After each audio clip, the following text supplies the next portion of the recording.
Hello everyone! Welcome back to our now properly white-balanced story time. When we last left off, we had just met the extremely irritating and very stupid Catherine. And now, in Chapter 3, we return to Ella, who we met in Chapter 1, and we also meet her best friend Jonathan. Chapter 3. The quest begins. Ella grabbed her cloak and set out to find Jonathan. Jonathan would know how to help her with Tiger. As she reached the main road, she bumped into someone else heading in the opposite direction. Both screamed and fell over. Wow. Dramatic. Sorry, they both said, as they stood up and walked by each other in opposite directions. The other girl walked away, muttering something about the tower and men not having any manners. Excuse me, Ella called after her. Where are you going? I heard you say something about the tower, and I'm pretty sure that's in the other direction. But the girl didn't hear her. Of course she didn't. Ella ran to catch up. Where are you going? She asked quietly, pulling back her hood and letting her dark hair fall onto her shoulders. Because if you're looking for the tower, it's the other way. Oh, the girl replied. That's where I'm going. Thanks. She turned around and began walking in the other direction, still muttering.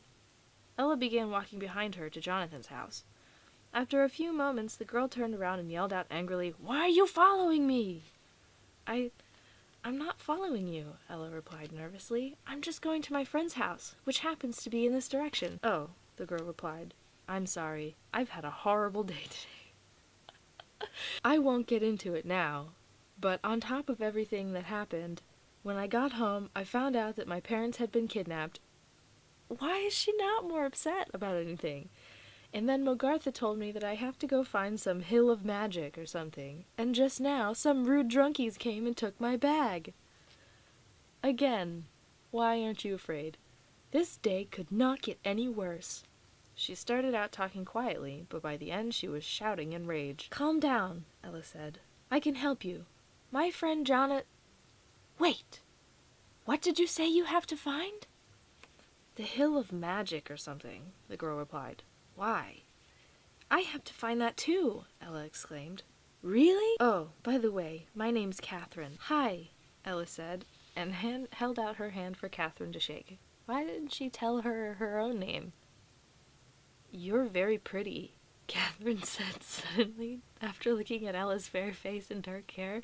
That's really creepy. Thank you, Ella replied shyly, not used to having people compliment her. Now, where are we going to? Catherine asked.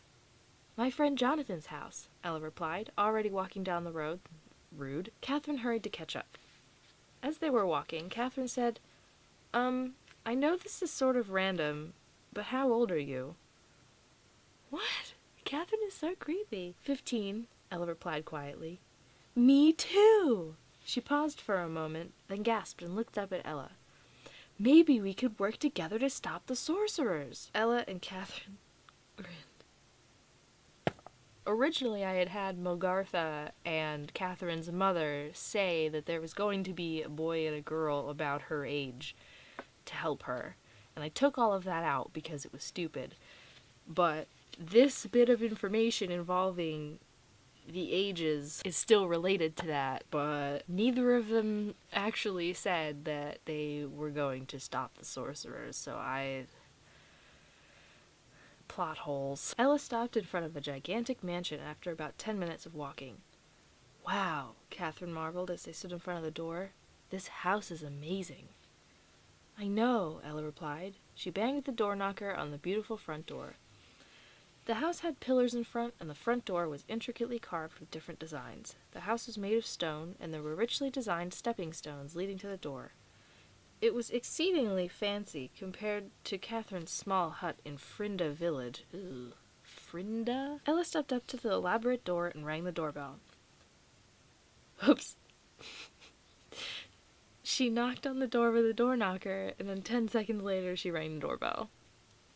Details. After a moment, the door creaked open, and a handsome young man in his 20s looked out. Ooh. Hello, Stephen, Ella said. Hello, Ella, he replied. Is Jonathan here? Yes, I'll go get him. Stephen closed the door again and came back a minute later with a boy about Catherine and Ella's age. Catherine knew he looked familiar, but she couldn't seem to place where she had seen him before. Suddenly, she remembered.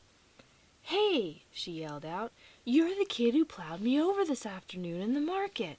You're the one that doesn't have any manners." "What?" the boy asked, confused about why Catherine is so obsessed with manners when she doesn't seem to have any. "Today in the market, I was walking home and you came just plowing into me. I fell over and you just walked on by in your own little world. You'd think you'd notice something like that." Catherine folded her arms and glared at him. She has bigger problems right now than worrying about whether or not Jonathan has manners. "I don't recall running into anyone." "You must have dreamed it," the boy replied curtly. "How could I dream of someone real that I don't know?" Catherine asked. "That doesn't make any sense." "Well, if I don't know you, how could I dream about you?" "I dream about people I don't know all the time. This is the most pointless argument I've ever seen in my life." "Yes, I do too." "Wrong too." "But they're never real." "Actually, that's not true. All of the people you see in your dreams are real people that you've seen in your lifetime." "And anyways, look at the dirt on my dress.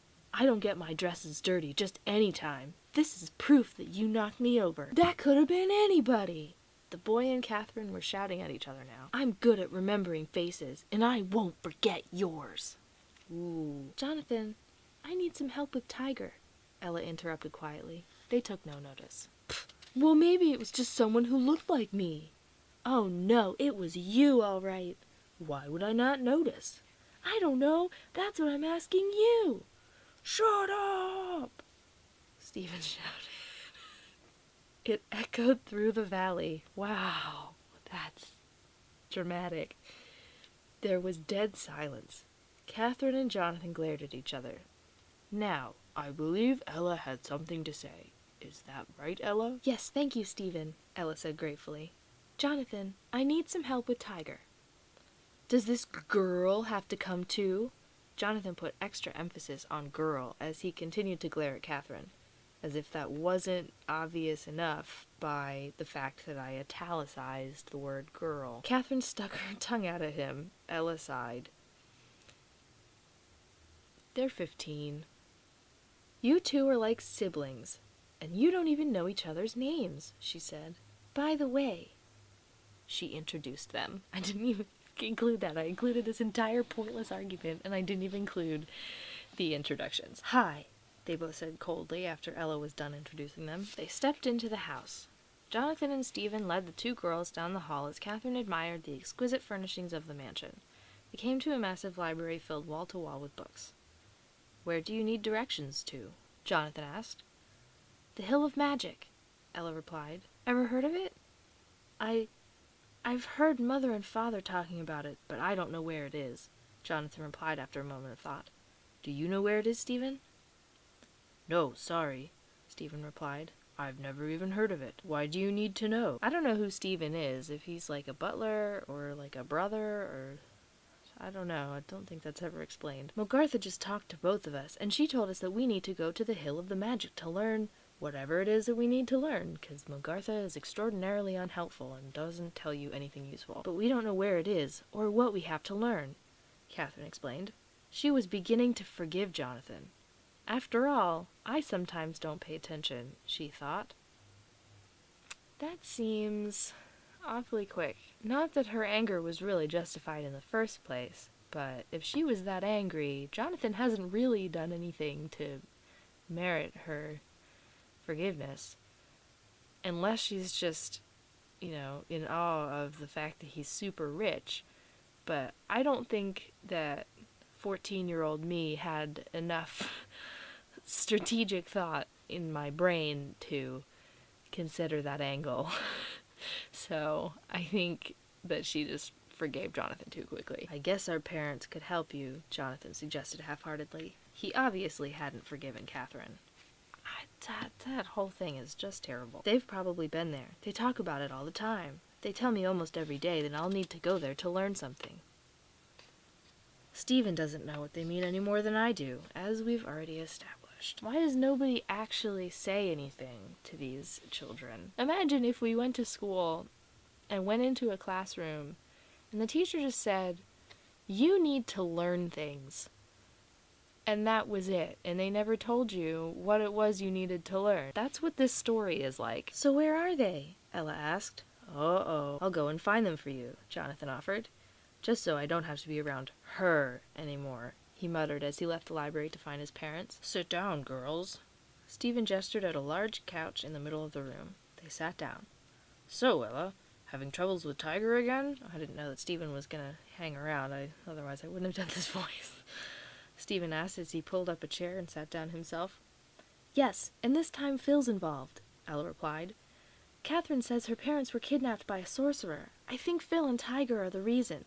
We're on our way to the tower to try and find them. Wow, Stephen said quietly. They've gone too far now. Things could really get serious. I know. That's what we're trying to stop, Ella answered, staring blankly at the table. Usually they just stick to torturing people in Phil's famous torture chamber, which I've heard, by the way, is actually just a prison. She rolled her eyes. What? Phil would do that, Stephen muttered. What does that mean? Are they implying that Phil is not really as evil and powerful as he pretends to be? Or, I guess that's what they're saying. But now they've gone too far, Ella continued. I can't deal with having an evil brother any more than I can deal with a hole in my head. I apparently had no understanding of appropriate reactions to various kinds of unfortunate situations. They're always handicapping me. They use magic, dark magic, mind you, against me. I can't even use white magic. It makes me so mad, she shouted. Again. 15 years old. She stood up and stomped her foot on her last word. It seems that Tiger has been becoming more and more powerful lately, Stephen added. Yeah, and I've heard Phil talking to him about getting Lady Death to promote him from a wizard to a sorcerer. She'll probably do it too, knowing how Lady Death is. Then who knows what havoc they can wreak. I'll just say that it wouldn't be too much fun living if that happened. Wow. It probably wouldn't even be very much fun being dead if that happened. Again, I had just read Sabriel. Whatever we do, we have to stop Tiger from being promoted to a sorcerer, Ella pointed out. Duh. She plopped back down on the couch and scowled. Ella, who's Tiger? Catherine asked softly after a minute or two. Catherine did something softly? He's my brother, Ella answered glumly. I crossed out. I'm related to an evil wizard. Whoopee. And Phil's his partner? Yes. Phil is a sorcerer very closely in touch with Lady Death. He has a lot of power and can easily get Tiger his promotion to sorcerer. And whatever you think is horrible, it would be worse if Tiger was a sorcerer. So we can't let it happen. Are you in? In what? I think so, Catherine hesitated. Well, you're gonna have to be. But you'll have to fill me in on some things. I don't know very much about Frinda. That's where she lives. Or magic, for that matter. Just then Jonathan walked in. He had no one with him and a miserable look on his face. Mother and father are gone, he said solemnly. He held up a piece of paper. They left this. Paper. Minio. Stephen. Jonathan is holding the paper. Why didn't you just ask Jonathan to give it to him? The paper wrenched out of Jonathan's panicky death grip and floated toward Stephen. Unnecessary spells. Jonathan, Stephen read out loud. We've been kidnapped by a sorcerer. Again, who, being kidnapped, can write a note about it? I think it was Phil. You know, Tiger's partner. He gave you 2 weeks to come and get us. Stephen cannot help you.